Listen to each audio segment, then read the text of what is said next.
Salut l'équipe, c'est Masco, j'espère que vous allez bien. Aujourd'hui on se retrouve pour une nouvelle vidéo et une nouvelle journée mécanique avec Masco. Au programme du jour, tout savoir sur les moteurs Derby Euro 3 et Euro 4. Vous avez été énormément à me demander de faire cette vidéo lors de ma vidéo tout savoir sur les moteurs AM6. Du coup aujourd'hui j'ai 7 Derby sous la main et je vais m'en servir pour vous expliquer tout ce qu'il faut savoir sur les moteurs Derby. Avant de commencer ce moteur, l'équipe, je voulais vous parler du partenaire de cette vidéo, Topdome. Ils m'ont envoyé leur tout dernier démarreur de saut et franchement, c'est une pure merveille. Pour moi, c'est vraiment le démarreur, booster de démarrage que tous les mecs qui font de la mécanique comme moi devraient avoir dans leur garage. Donc le démarreur de saut Topdome est vendu dans sa petite mallette, comme ça on peut vraiment le garder tout le temps avec nous, le transporter hyper facilement, on peut tout ranger à l'intérieur, donc ça c'est vraiment un très bon point. Et maintenant, je vais vous montrer en quoi consiste ce démarreur de saut.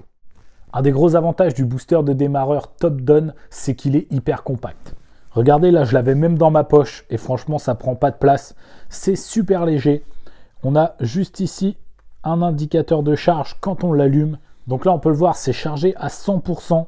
Donc avec 100% de la batterie, je peux faire démarrer une voiture jusqu'à un V8, 6 litres de cylindrée. Donc franchement, c'est incroyable. Ensuite, on a une fonction en restant appuyé longtemps sur le bouton qui est la fonction LED. Ce qui nous permet d'avoir clairement une lampe de poche. Comme ça, je cherche un truc dans la servante. Hop, je peux regarder directement avec la lampe. Il y a une fonction lampe de secours. Donc en faisant plusieurs flashs. Et ensuite, on peut l'éteindre. Franchement, ça, c'est un super atout. Avec notre booster de démarrage, on a cet adaptateur qui est fourni. On a juste à le brancher juste ici. Donc en gardant les cosses branchées comme ceci, on aura une charge de batterie classique. Donc on branche la noire sur le moins, la rouge sur le plus. Et au bout de quelques temps, notre batterie se recharge. Et avec ce petit bouton juste ici, le petit bouton boost, et ben en fait ça va faire booster de démarrage pour démarrer tout de suite votre véhicule, même si la batterie est complètement à plat. Donc là, comme on peut le voir l'équipe, je peux mettre le contact.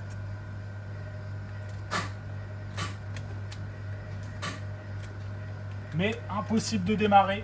Du coup, je vais tout de suite aller brancher mon démarreur booster de démarrage Topdome et je vais vous montrer ce que ça donne.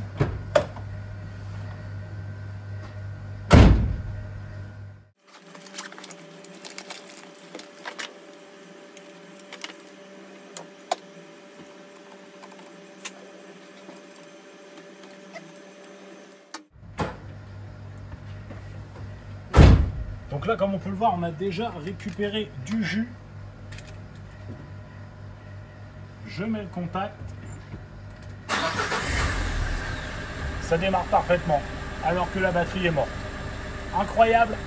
Juste à côté du port pour les pinces, on a deux ports USB qui nous permettent tout simplement de recharger notre téléphone, recharger une caméra, etc. Donc franchement, ça nous fait une power banks de malade. Elle est juste énorme. Et du coup, ça nous fait 4 charges d'iPhone. Donc même si on part en camping et tout, ça peut être hyper pratique. Du coup voilà, moi franchement je suis très content de ce démarreur de saut. Si jamais vous voulez plus d'infos sur le démarreur de saut, je vous invite à aller dans la description. Le premier lien vous emmènera sur le site Amazon pour pouvoir acheter ce démarreur de saut. Vous aurez plein d'autres indications, plein de vidéos et plein d'informations. Moi je dis encore un grand merci à Topdome de m'avoir envoyé ce démarreur de saut et on se retrouve tout de suite pour la vidéo. Du coup, on va tout de suite commencer par remonter la boîte. Et pour ça, j'ai démonté entièrement mon arbre secondaire. Et on va le remonter. Donc, on commence par le haut avec ce pignon-ci. Ensuite, on a une rondelle. Ensuite, ce pignon-là dans ce sens. À l'intérieur, on va mettre cette bague.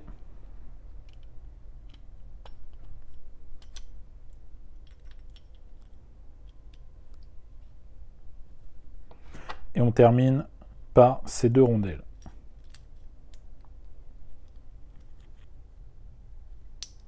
Ensuite, pour l'autre côté, on met la gorge vers le pignon central. Ensuite, on a une rondelle avec des cannelures à l'intérieur.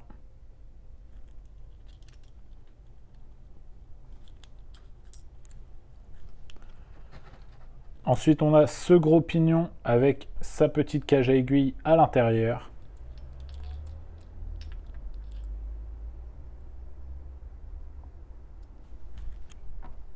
Et pour finir, cette rondelle. Maintenant que mon arbre secondaire est remonté, je vais assembler l'arbre secondaire et l'arbre primaire de cette façon-ci. Et je vais venir les insérer tous les deux en même temps dans l'écartère.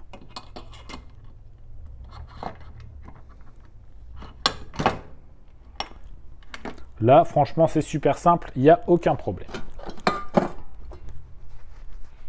Ensuite, je vais tout de suite venir placer la fourchette inférieure de l'arbre secondaire. Comme ça, je peux mettre mon barillet, elle ne va pas me gêner. Avant de mettre le barillet, on n'oublie pas la grosse rondelle comme ça qui se met à ce niveau-là du barillet. Et du coup, c'est cette partie-là du barillet avec le petit pion qui ressort à mettre dans le fond du carter.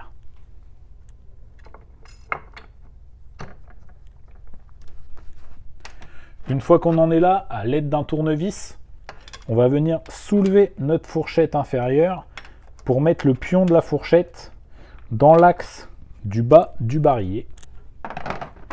On prend la deuxième fourchette de l'arbre secondaire et on la met dans la gorge du haut du barillet. Ensuite, avec l'axe des deux fourchettes, on va venir les verrouiller.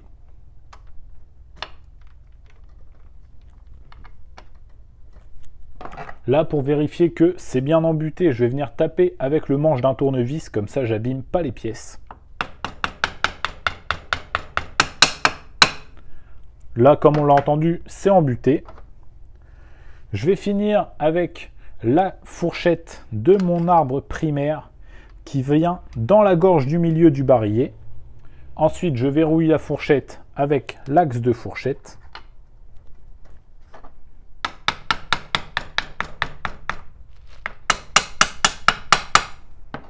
Voilà. Là, on a une boîte qui tourne parfaitement. Et avant de refermer les carters, j'ai juste à penser à mettre la grosse rondelle au-dessus du barillet. Là, on a une boîte qui est fonctionnelle. Elle est sûrement bloquée entre deux vitesses parce que j'ai pas monté l'étoile encore pour la sélection de vitesse. Mais ça, on verra ça dans la partie embrayage.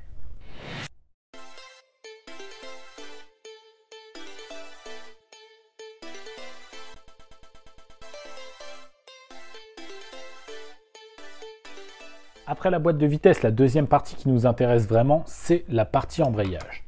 Du coup, on va tout de suite commencer par remonter l'étoile de sélection de vitesse. Et là, avec un petit tournevis, hop, on va faire levier sur ce gros ressort. On remonte l'étoile avec le petit cran dans son logement pour qu'elle aille bien au fond. Parfait. Ensuite, on va revenir mettre ce petit BTR avec sa rondelle.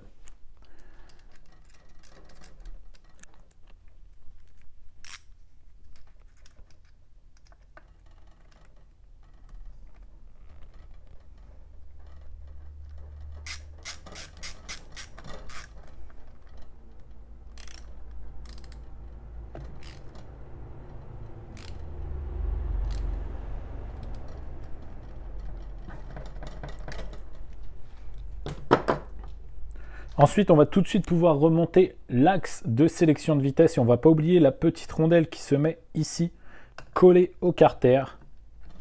Et là, on a juste à enfoncer notre axe dans son logement. Parfait. On va remonter ensuite le pignon fou en commençant par une petite rondelle très fine qu'on met ici sur notre cage à aiguille. On remonte notre pignon fou.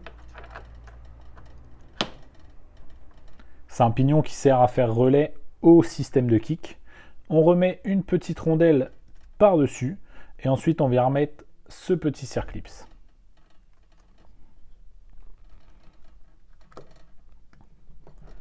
Là, il faut vraiment bien vérifier que notre petit circlips il tourne correctement. C'est comme ça qu'on verra qu'il sera bien dans sa gorge. On peut ensuite remonter le pignon de vilebrequin. Donc là, il y a juste à le mettre sur le vilebrequin et à mettre l'écrou qui va avec.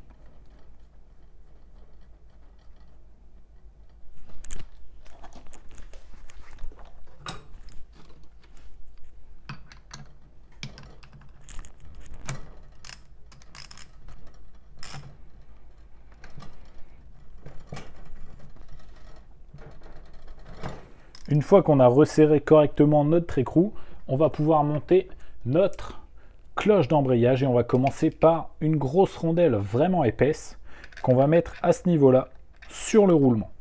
Dans notre cloche d'embrayage, on a bien sûr les deux cages à aiguille et l'axe à bien installer. Et on peut enfoncer le tout sur l'arbre de transmission primaire. Parfait. On peut poursuivre avec la noix d'embrayage et du coup on commence par cette rondelle là avec les cannelures à l'intérieur.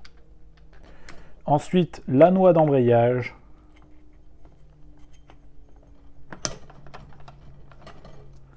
Et ensuite la rondelle qui sert à freiner la noix d'embrayage. Pareil, on va serrer correctement notre écrou à l'aide de la clé à embrayage. Donc là, je prends ma clé à embrayage, je l'installe sur le système d'embrayage. Et là, je vous conseille vraiment de mettre un bloc piston avec la clé à embrayage pour pas que ça force trop sur les ailettes qui sont à côté du manche. Et là, on va pouvoir venir serrer notre écrou d'embrayage.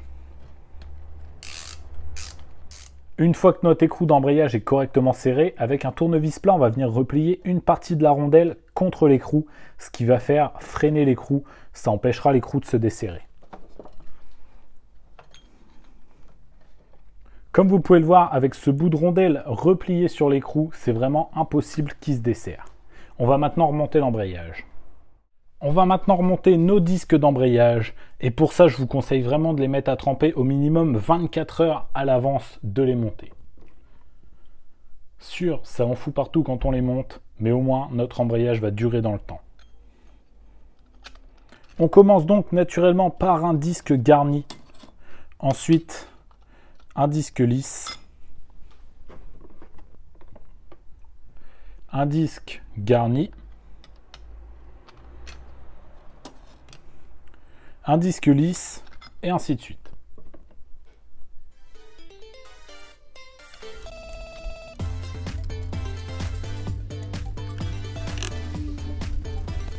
On va maintenant remonter notre plateau presseur d'embrayage, et là, il va falloir faire attention à ce petit repère ici, parce que si on le remet mal, tout simplement, notre embrayage ne vient pas coller au plateau presseur.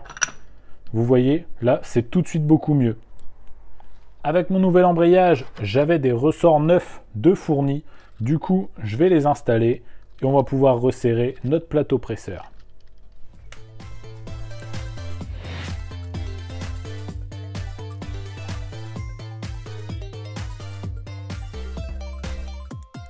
Pour finir avec la partie embrayage, on va remonter notre système de kick, sans oublier la petite rondelle qui va au fond du carter.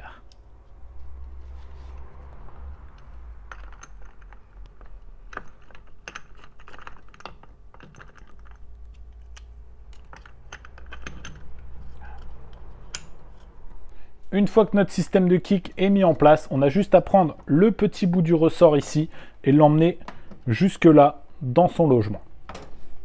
Faites attention, un ressort comme ça peut vite voler et ça peut vite vous blesser.